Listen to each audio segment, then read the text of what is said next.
Mr. President, On FEMA, Mr. President, to you. On New York, you're the most prominent Republican in the country from the city. What do you want to... Anywhere else? I think I can say.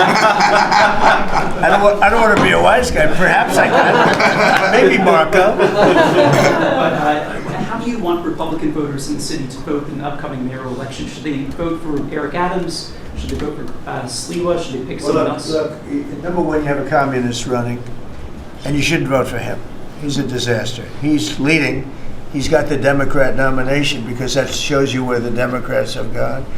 He actually wants to take over the grocery stores of John Catsimatidis, who's a great guy, a rich guy, grocer, does a good job, wants to take over. He actually called me the other day. He's concerned his stores are going to be taken from him, and they won't be run like John runs them. Believe me, he runs a good operation. But he actually said he wants to run his own grocery stores. No, this is a man who's not very capable, in my opinion, other than he's got a good line of bullshit, and he's convinced them to go with him. Now, as you know, Cuomo, who does have capability, is running, but he got knocked out, and now they're running as, you have Eric Adams, the current mayor, you have Cuomo, and you have Curtis Sliwa, and Curtis runs every 4 years. He seems to be a fixture on the running scale. But you know, it's I'm not getting involved. But I can tell you this: I used to say we will not ever be a socialist country, right? Well, I'll say it again: we're not going to have. If a communist gets elected to run New York, it can never be the same. But we have tremendous power at the White House to run places when we have to. We could run D.C. I mean, we're looking at D.C. We don't want crime in D.C. We want the city to run well. Susie Wiles is working very closely with the mayor, and they're doing all right. I mean, in the sense that we would run it so good, it would be run so proper. We'd get the best person to run it. The crime would be down to a minimal, would be much less. And you know, we're thinking about doing it. To be honest with you, we want a capital that's run flawlessly, and it wouldn't be hard for us to do it. And we've had a good relationship with the mayor, and we're testing it to see if it works. But New York City will run properly. We're going to bring New York back. I love New York. You know, I loved New York for a long time. Then we had a bunch of crooked people in there. You have an attorney general who's a total stone cold crook. New York State, Letitia James, a total crook. All they do is want to go after political opponents. They do what's ever expeditious for them. She's the one that took out Cuomo because she wanted to run for governor, and then she ended up getting 1% of the vote. She polled at 1%. She dropped out, went back to attorney general. You have a lot of crooked things going on in New York. We're going to straighten out New York. Maybe we're going to have to straighten it out from Washington. But when I see a communist who has actually gotten a Democrat, pretty much gotten the Democrat nomination, they also went to that new form of voting, which is a beauty. You go in there in third place, you come out in first. That's that form of voting that they have gone to. You know what I'm talking about. It's not too good. We're going to do something for New York. I can't tell you what yet, but we're going to make New York great again. Also, we're going to make it great again with the country. What we've done in this country in the last 6 months, nobody has ever seen it. And I told the story, the king of Saudi Arabia was over there. They gave us $5.1 trillion between Saudi Arabia and UAE, Qatar. 3 stops, $5.1 trillion coming into our country as an investment, biggest investment ever made. And it's all going to good stuff. I mean, all real big, good stuff. Energy projects, big things. But they all 3 told me essentially the same thing. We thought your country was dead, and now you've got the hottest country in the world. We're right now riding the hottest country. We all, and you can all be proud of it. We're in the hottest country. This is the hottest country in the world. There's nobody close. Made hotter by some great pilots and great machines that nobody else has. Those great, big, beautiful machines, they rode those machines right into the toughest territory. And nobody knew what the hell happened. And then they hit their targets perfectly. and it was complete and total obliteration. And that's why that war ended, Steve. They told me that's why the war ended. The war ended when they saw that, it was over. And we're very proud of it. But we have the hottest country in the world right now, from a country that was close to dead.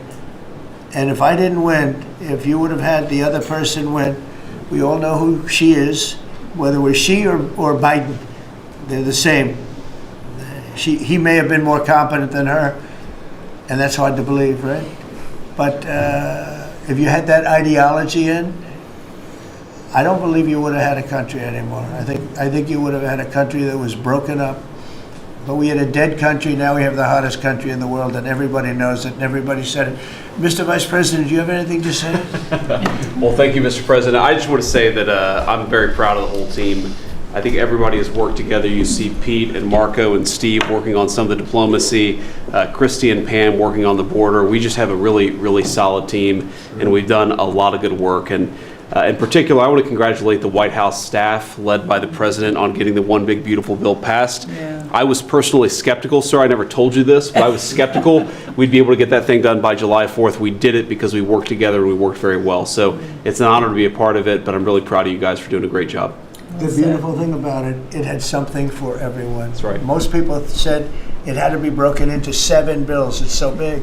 The problem was that some of those 7 have nothing for anyone, but they had to be done for the country. You know, sometimes you have to do things for the country that aren't necessarily popular. We had a couple of them, and that wouldn't have worked. So the One Big Beautiful Bill, many people said it could never be approved. Too big, too everything. There's too much. But it had something very big and very important for everyone, and it's great for the country. And remember, the Democrats have come up with a false narrative, you know, just whatever. It's just a line that they send to everybody and that they print. I think in the case of this, it's death, death. Everyone's going to die. I heard that. Everyone's going to, just the opposite. Everyone's going to live. What we're doing is saving our country and making it much bigger, better, and stronger than it ever was. I'd like to ask, Marco's been doing such a great job. Do you have anything to say? Well, it's just going through a list here, Mr. President, and I think the Vice President's pointed out to the great team you have, and all these achievements that have happened domestically. But you think about it, under your leadership, we prevented and ended a war between India and Pakistan. NATO's now at 5% for the first time ever, the highest numbers ever. A peace deal between the Democratic Republic of Congo and Rwanda. A 12-day war that ended with an American operation that we're the only country in the world that could have done. Hopefully, pretty soon, a peace deal between Azerbaijan and Armenia. The entire Middle East and the infrastructure of it has the potential now to change because of Syria and Lebanon, and it hasn't even been 6 months. Sure. It hasn't even been 6 months, so it's a great testament to your leadership in this team. Well, thank you very much, and you've done a fantastic job. Could I just ask Linda, she's involved in so much, she's so talented and so good, and she's working on a couple of little things like Harvard, who was given $5.5 billion over a short period of time. We caught him on that one, that's crazy, but you're working on so much, you want to bring education back to the States. How are you doing? Well, absolutely, and thank you for the opportunity. I think on the big, beautiful bill, what we saw, you know, with school choice, that's finally on a national basis at the state level, but there are opportunities now for scholarships more and more often for kids who are in schools. It's going to be a big turnaround. I think one of the biggest accomplishments we had over the past week was the University of Pennsylvania with the Title IX ruling that Leah Thomas was stripped of her title, Riley Gaines and Paula Scanlon and other women who have stood, you know, so strong against men and women's sports. And when you put out the, the executive order, I mean, that just solidified and gave them the opportunity. So those are a couple of really, really big wins, and thank you for that opportunity. And how are you doing with Columbia and Harvard? We're negotiating hard. I think we're getting close to having that happen. It's not wrapped up as fast as I wanted to, but we're getting there. Okay, good. And you've done a fantastic job. Thank you very much. It's been a good team. Yep, you have a great team. Around this table, a lot of people who help with that. That's right. Thank you very much. Maybe just in closing, you know, we spent a lot of time, effort, very little money on this room. This is called the Cabinet Room. It's been here for a long time. And it had some pictures that were not many of them and not very good ones. And I actually spent time in the vaults the vaults are where we have a lot of great pictures and artwork. And I picked it all myself. I'm very proud of it. That's Andrew Jackson, the great Andrew Jackson. That's a gentleman named, and we call him President Polk. He was sort of a real estate guy. He was, people don't realize he was he was a one-termer, but he was a very good president. But, and I'm not sure I should be doing this, he actually gave us the state of California. He was the one, he was the one that hooked it up. So I'm not sure, maybe he won't be there for long. But if you notice, the frame is the exact same size almost as the other one, as Andrew Jackson. So that was a part of the reason too, I have to be honest.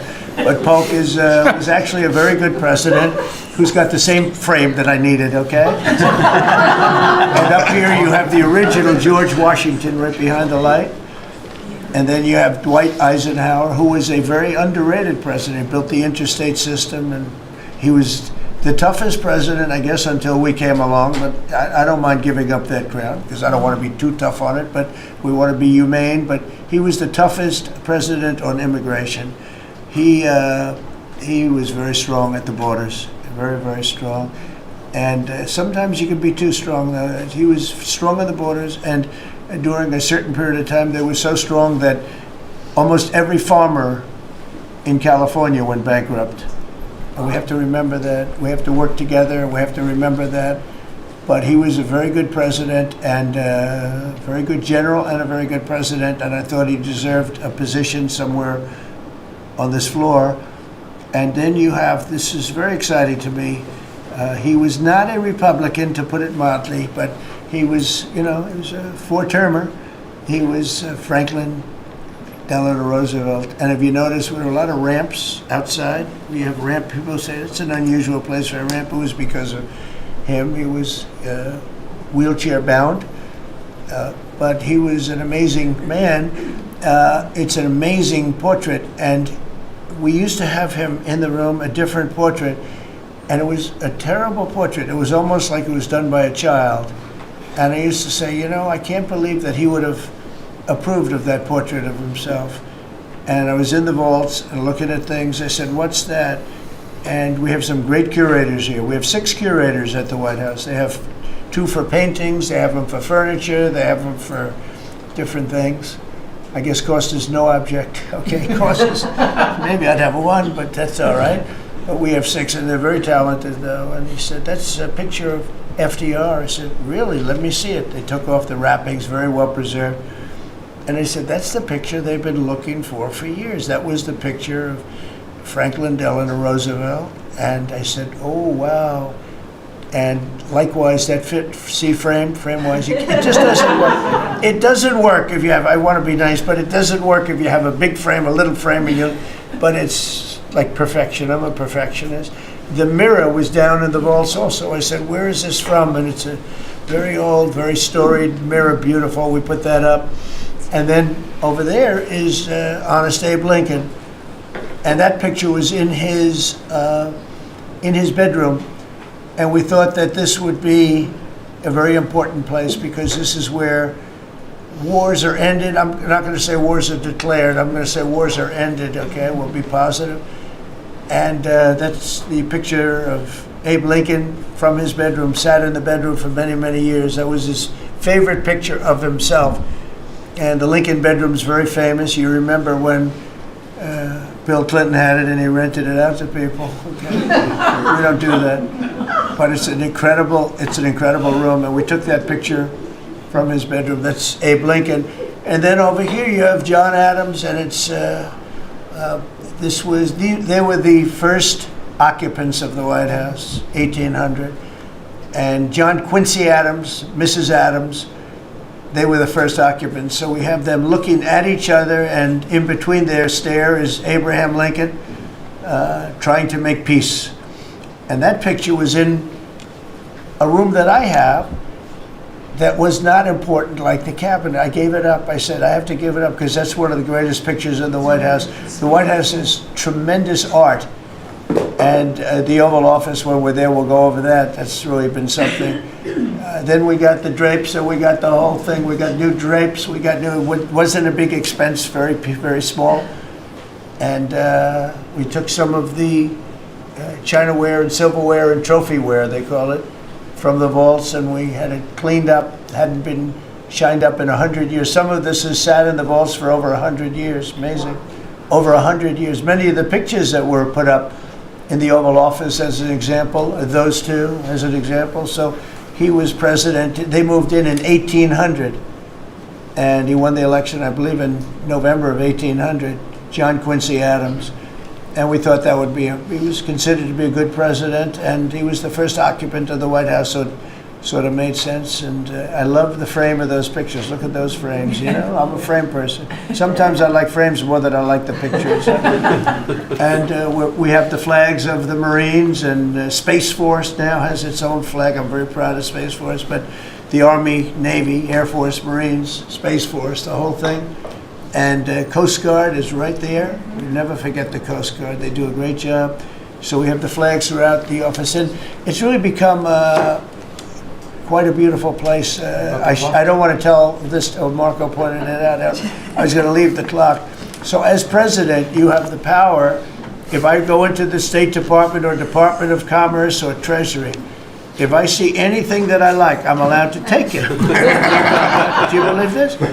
So I'm in Marco's, I see this gorgeous clock, grandfather clock, and there it is. I said, Marco. He didn't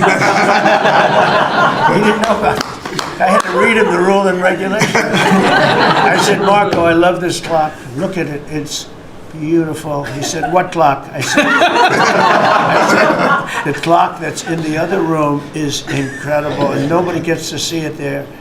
Marco, I tried to talk him into it first, and it sort of worked, and then I had to use a little more. I said, I'd love to take that clock out and put it in the cabinet room. He said, no, are you serious? I said, Marco, I have the right to do it, Marco. And he said, all right, what the hell? So that's his contribution to the cabinet room. But it's, by the way, it's an incredible clock. And, you know, it's an important room. So you may see it again. Maybe we'll move it back sometime. Anyway, so that's pretty much it. But it really is great. Here we put out, you know, these lamps have been very important, actually.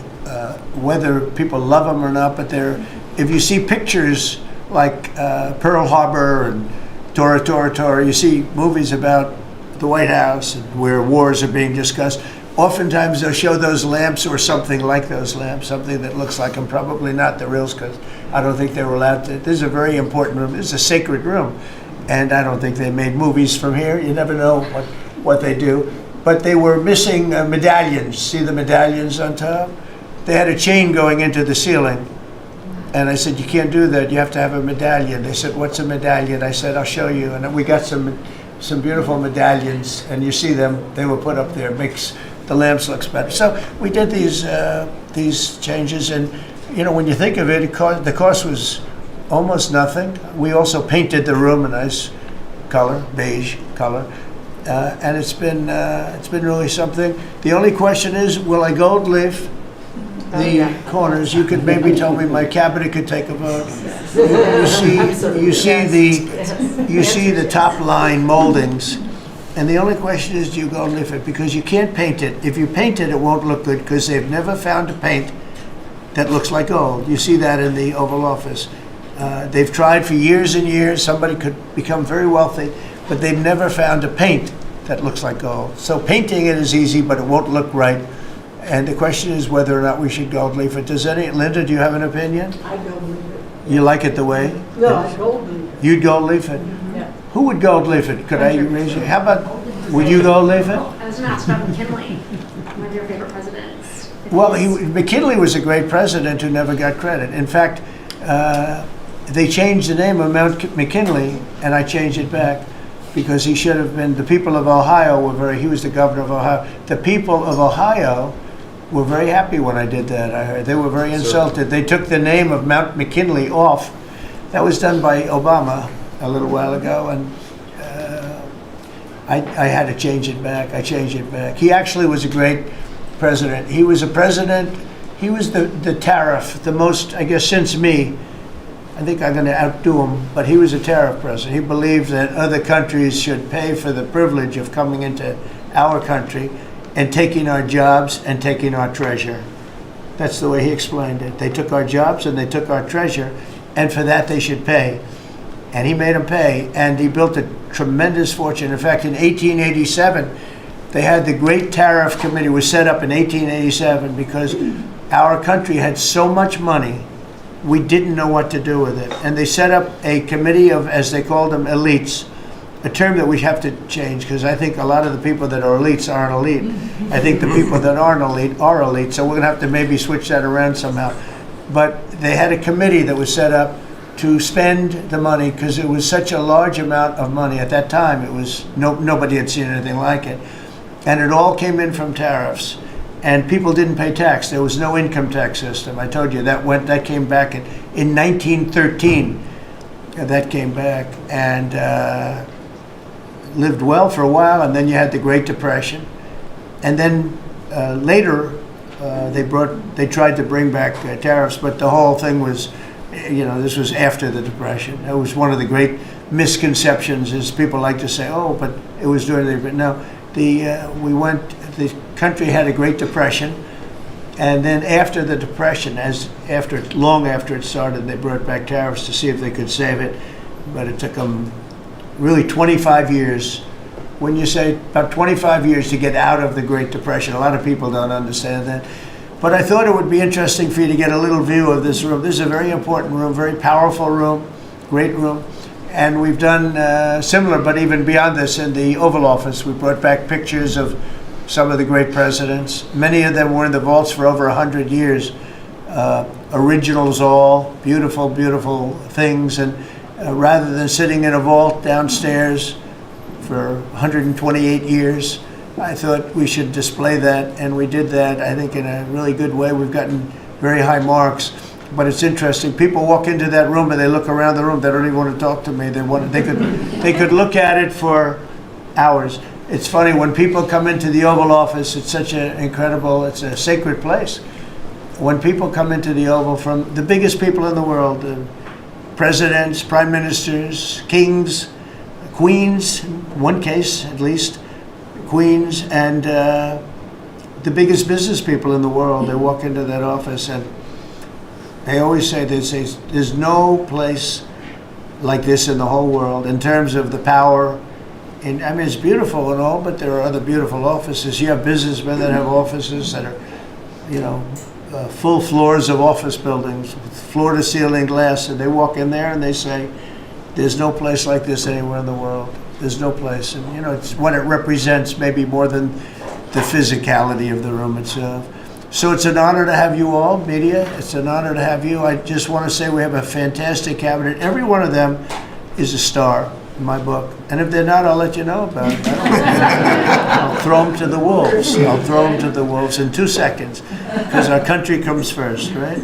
But I just want to thank you all for being here. It's been a lot of fun. Thank you very much, everybody. Thank you. Thank you, press, everybody. Thank you, press. Thank you, press. Thank you, press. Thank you, press.